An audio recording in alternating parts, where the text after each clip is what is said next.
What is up, my friends? So let's talk about The Wretched. The Wretched is your classic witch movie, I would say, because it's full of mystery and sticks. I mean, you can't have a witch movie without sticks. The Blair Witch Project has already pretty much set that down as the law. You cannot have a witch movie if you don't have witches. That doesn't make sense. Of course, you need witches for a witch movie, but I'm talking about sticks. You need sticks and a lot of sticks. Besides the point, The Wretched is a good movie. Highly recommend it. Haven't checked it out? Go check it out before you watch this video.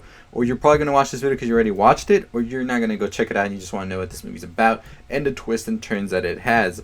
So, without further ado, let's get into it. So, The Wretched is a movie that, if I were to describe it, I always like to describe movies this way. When somebody asks me, what is this movie like? I like to say the fusion of movies that it has going for it.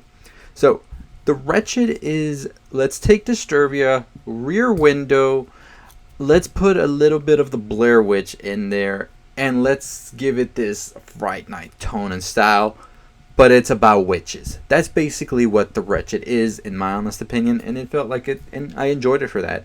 So, The Wretched follows a guy named Ben who goes to see his father after his parents' divorce, and he's going to stay with him for, I think, half of the summer. That's what they say. So he starts working at a docking station where his father works as well. He meets a girl named Mallory there, and he has some pretty weird neighbors that feel kind of weird to him, and that's because they are being terrorized by a child-eating witch. This witch we see at the beginning of the movie has been around for quite some time, because the movie starts off in the 80s and we see the witch devour a family as well as their babysitter back then, and then we jump to present day. So this witch has been around and knows her way around.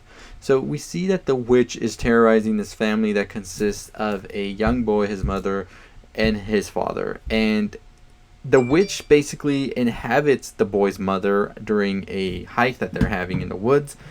And things start going downhill from here, because we see some eerie stuff start to happen. The mother starts acting weird and the boy notices. So he goes to Ben for help.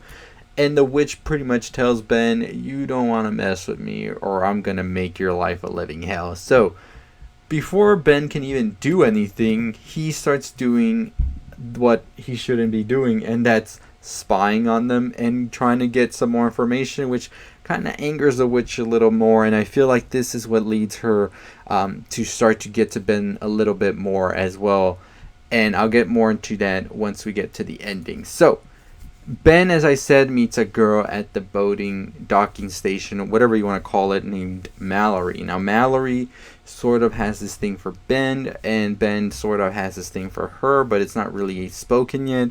And they don't really have chemistry at first, but over time it is developed. And Ben is trying to explain to Mallory what's going on, and she's kind of brushing it off and saying that it can't be that crazy. Things don't happen like that. But Ben is like, I'm serious. And then things start to really hit the fan once the boy goes missing, and Ben starts really trying to investigate more what's going on. And the witch is like, Ben is not going to come between me and what I want to do. And things hit the fan once the witch gets to Mallory's sister.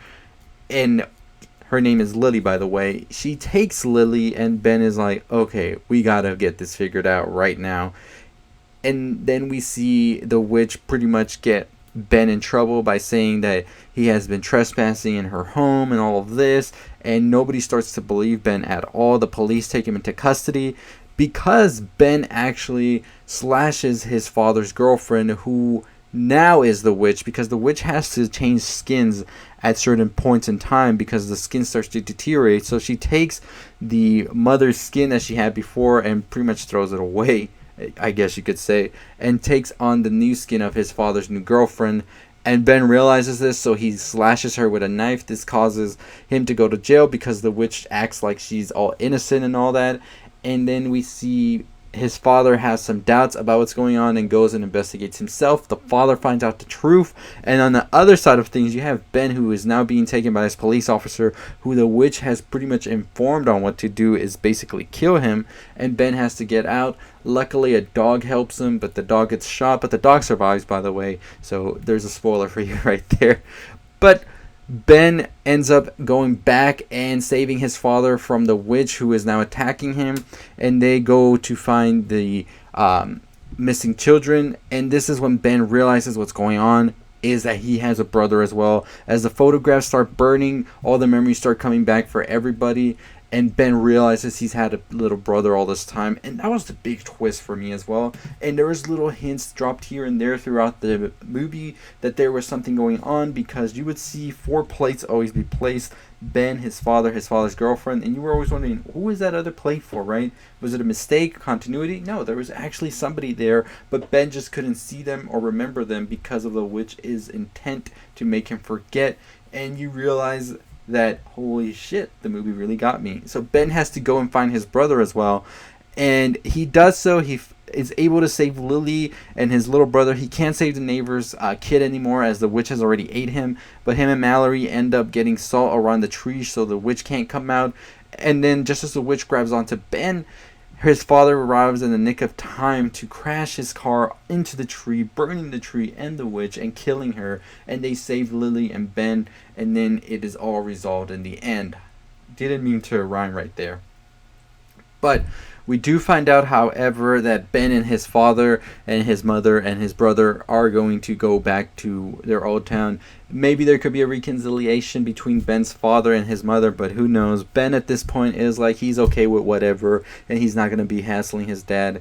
He's just happy they could have saved everybody that they could. Sadly, of course, the neighbors all met their demise. Mallory says goodbye to Ben and tells him not to forget her, as she takes a group of young children out boating. And this is when Ben realizes something, that Mallory, the flower that Mallory gave him, is actually a fake flower, and he remembers that the witch could never be close to real flowers. So he starts to get sort of uneasy about what actually is the truth behind Mallory. And we see earlier in the ending that Mallory tells a psychiatrist or therapist for Lily, who is now taking care of her after the traumatic experience, to forget about the tree that Lily keeps mentioning, that it's probably just something that she had in her nightmares. And you start to see, as the ending credits start to roll, Mallory's face changes into sort of a diabolical face, and you're starting to wonder, is the witch in Mallory now? Has it gone onto her, and these poor children are now going to be hurt? So that's the ending of the film right there, and my thoughts on it are, yes, I believe the witch is a soul that will never die. Evil is always around, and it lingers, and it just passes on, as we've seen this witch numerous times throughout the movie survive however it can. I'm pretty sure throughout the years it has met more formidable opponents that it's been able to still survive and endure all of this time. So yes, I think the witch has gone on to Mallory, and a lot of people are theorizing if there is more than just one witch around, and maybe Mallory was just a younger witch that was all over the place, and not really like one that was going after kids at the beginning, but over time, as she saw the other witch start to pretty much go down in power, now she is there to take that power, because we talk about how Mallory was talking about the witch and being lighthearted with Ben about everything and really like brushing him off. And that could be just because the witch made her forget a lot of things and she's been in this town for a while. But it also can't be that she was one of the witches around town, and now there are more. There could be a lot more, actually. So I don't know. There's a lot of theories there, but I would just be keeping my eyes open to see if there's a sequel announced, because if this movie does good, we would definitely get a sequel. Sadly, this movie couldn't be released theatrically, and that is a shame. It's a fun movie. It really is. It's not really much of a scary movie, but it's just a fun horror movie to definitely check out if you can. I checked it out on Amazon Prime. It was about like $5 rental, so I really recommend it. It's pretty fun. And if you haven't already subscribed to my channel, what are you waiting for? Hit that like, comment, share, all that good stuff. We're on the road to 15,000 subscribers. We're so close to getting to that goal. And yeah, I talk movies, TV shows, all that stuff you love. Netflix is releasing Space Force this weekend, so I'm definitely going to be checking that out. I still have my Hollywood video coming out, as well as my Russian sleep experiment. So if you haven't already, make sure you subscribe. Make sure you follow me on Twitter, Anchor, TikTok. Post a lot of different content on all those different platforms. So yeah, Anyways, as always, what are your thoughts on the Wretched and its ending? Do you think that there were more witches around, or do you think it's the same witch just moving around as it can to survive? And would you want to see a sequel? I definitely could see myself wanting a sequel. I thought that the tone and characters were really good and just make a fun summer horror movie to definitely check out. As I said, Fright Night vibes right there with a little bit of disturbia, and it was good. It was good. I can't wait to see what these directors come up with next. I think it's a brothers that did this. So anyways, let me know your thoughts below, and as always, as I said, make sure you subscribe, like, comment, share. Stay safe, stay positive.